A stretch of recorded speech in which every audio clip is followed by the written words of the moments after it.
Bonjour à tous, j'espère que vous allez bien. Et oui, je suis rentré de vacances, hein. Bon, même si les vacances ne sont pas terminées, elles continuent pour tout le monde. Mais je suis rentré chez moi et on continue pour l'épisode 1175 de One Piece. Alors, dans cet épisode, il y a plusieurs petites choses qui m'ont interpellé. Déjà, au début, hein, c'est un petit détail, mais qui est quand même vraiment parlant pour moi. C'est Sanji et Zoro et un géant qui partent du coup chasser dans la forêt pour aller chercher à manger pour Loki. Et ils vont trouver un dinosaure et le tuer pour le manger. Exactement comme sur Little Garden, voilà, donc l'île où ils avaient rencontré Doré et Broggy pour la première fois à l'époque. Et bah sur l'île aussi, Sanji et Zoro avaient traqué et tué un dinosaure pour le manger. Voilà, c'est un détail, hein. Mais c'est un détail aussi qu'ils ont repris dans le live action One Piece en Netflix, mais voilà, ça c'est un petit détail, mais voilà, c'est les petits trucs comme ça, les petits parallèles que fait Oda qui sont vraiment cool et vraiment parlants. Et donc juste après ça, Loki mange, reprend des forces, et il commence un peu à discuter avec tout le monde. Et il y a un petit détail là aussi qui est assez intéressant, assez parlant, c'est du coup il parle avec Luffy un tout petit peu de Shanks. Et Loki il comprend que Luffy, il admirait Shanks quand il était petit et il voulait monter sur son bateau. Et il le comprend parce que lui aussi, quand il était petit, il voulait monter sur le bateau d'un pirate qu'il admirait. Et là, mini flashback de Loki quand il est enfant. Et on voit que Loki, à l'époque, il admirait un pirate qui supposément est Xebec. Voilà, Rox dit Xebec. Parce qu'il est dans l'ombre, on voit pas son visage.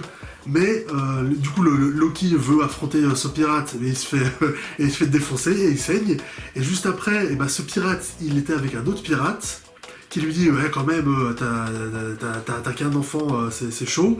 Et l'autre pirate lui dit la ferme Newgate. Donc, Edward Newgate, barbe blanche. Or, quand Loki était enfant, vu que là où Loki il est adulte, je sais pas quel âge il a, mais c'était supposément il y a 20-25 ans, et même de toute façon, Barbe Blanche il a toujours été seul en tant qu'empereur, sauf quand il était dans l'équipage des Rox. C'est à ce moment-là où il était avec d'autres pirates. Donc du coup, et là l'autre pirate avec qui il était, c'est, à mon avis, sans doute Rox Dixebec.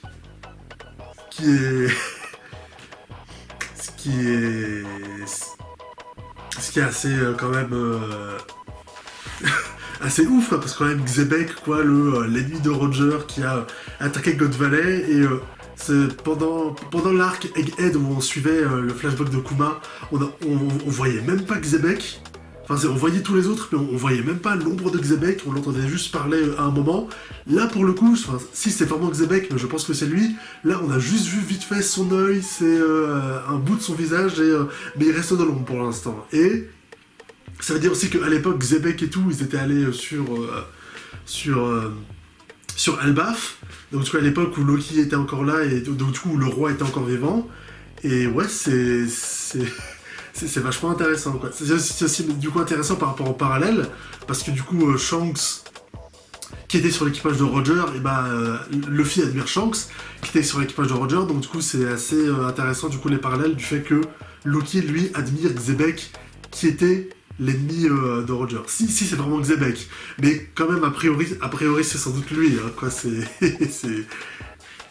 A priori c'est lui. C'est marrant quand même, hein, comment Oda il nous remet un tout petit peu Xebec, hein, petit à petit, hein. C'est d'abord dans l'arc Pays des Wa où il nous parlait, Sengoku nous parlait vite fait de God Valley, puis après sur Egghead dans le flashback de Kuma qui était sur God Valley, donc on reparle un peu des Rox et de Xebec, et là Xebec il est dans l'arc d'après, du coup il revient encore un petit peu. C'est vraiment intéressant la manière dont il égrène Rox, il met des petits bouts de Rox comme ça dans chaque arc depuis le Pays des Wa et tout, donc j'ai vraiment hâte de voir le moment où on va vraiment le révéler et ce qui s'est passé à God Valley.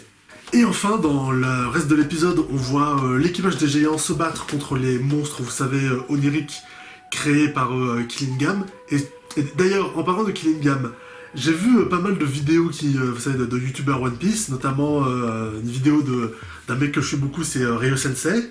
Et dans une de ses vidéos, il parlait du fait que Killingham, en fait, Là, dans l'animé, il s'appelle Killing Gam, enfin en tout cas, c'est ce qu'il y avait écrit dans les sous-titres, mais vous savez, toujours avec les Japonais, ils ont toujours quelques problèmes avec certaines lettres, avec certains sons qui se confondent, hein. Notamment les V et les B, et les R et les L. Et là, notamment, Killing Gam, il y a un L dans son nom, et son nom, et en fait, ce serait pas Killing Gam, ce serait Kirin Gam.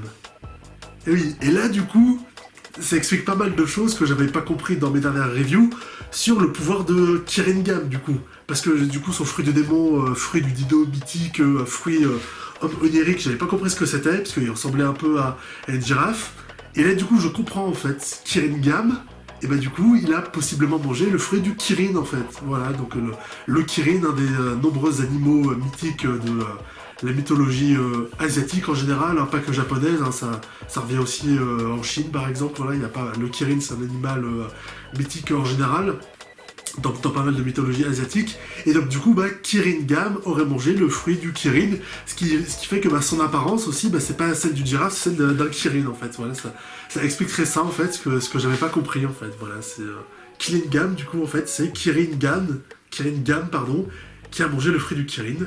Ce qui explique tout, en fait, voilà. Enfin, moi, du coup, pour ceux qui lisaient le manga ou les scans, apparemment, ils le savaient déjà, mais moi, du coup, là, j'ai vraiment tout compris à propos du personnage et de son fruit du début. Et cet épisode se termine par une petite masterclass de Jinbei, quand même, hein, parce que, voilà, comme on l'a vu dans les épisodes précédents, il y a un incendie et il y a les enfants capturés par Gunko qui se dirigent vers l'incendie et qu'on peut pas arrêter, et Jinbei, il plonge dans un Oceanabus, du coup, parce qu'il y en a un petit peu partout, qui sont, c'est de l'eau, et du coup, vu qu'il peut contrôler l'eau, et Jinbei, il va éteindre l'incendie à lui tout seul.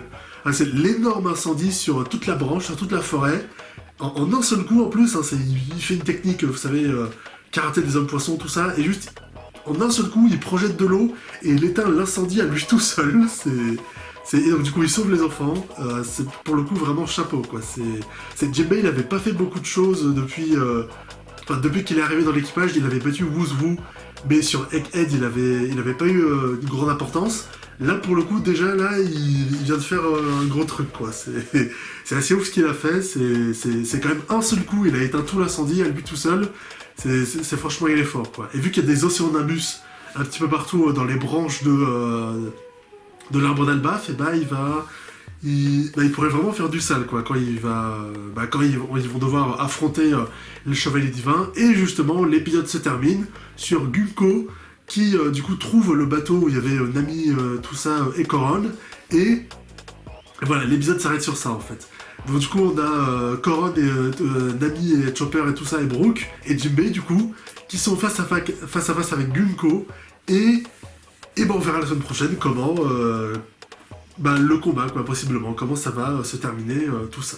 Et bien voilà, c'est la fin de cette review. Merci de l'avoir regardé jusqu'au bout. N'hésitez pas à la liker si ça vous a plu, pardon. Et dites-moi dans les commentaires ce que vous avez pensé de l'épisode. Partagez ma review sur les réseaux sociaux et abonnez-vous pour ne pas manquer toutes les prochaines vidéos. A plus.